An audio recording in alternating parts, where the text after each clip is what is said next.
In today's video, I'm going to teach you how to draw a curve in TradingView. If you're just getting started with charting, adding curves and other shapes can really help you highlight price movements, zones of interest, or potential patterns. In this walkthrough, I'll guide you step by step so you know exactly where to click and how to use the curve tool with confidence. First, make sure you have your chart open in TradingView. It can be any market or time frame. The process is the same. Once your chart is visible, look over to the left side of the screen. This is where TradingView keeps its main drawing toolbar. You'll see several icons stacked vertically, including tools for trend lines, text, and various shapes. What we're interested in now is the section for geometric shapes.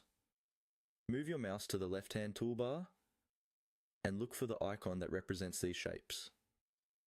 Depending on your layout, it might look like a rectangle or another basic shape. When you hover over it, you should see a tooltip indicating that it's the Shapes or Geometric Tools menu.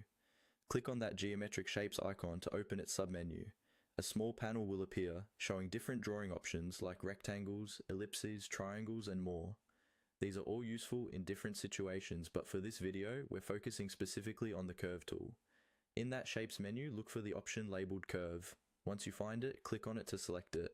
You'll know it's active when your cursor changes, usually to indicate that you're now in drawing mode. Now move your cursor over to the chart area where you want to draw the curve. Click once to place your first point, then move your mouse to where you want the curve to bend and click again.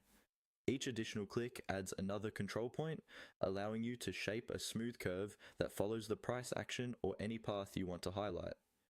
When you're happy with the curve, you can finish it by either double-clicking on the last point or pressing the escape key, depending on your preference. After that, you can select the curve to adjust its position, change its color, or modify the line thickness using the settings that appear. And that's all there is to it. You've now learned how to access the Geometric Shapes menu, choose the Curve tool, and draw a curve directly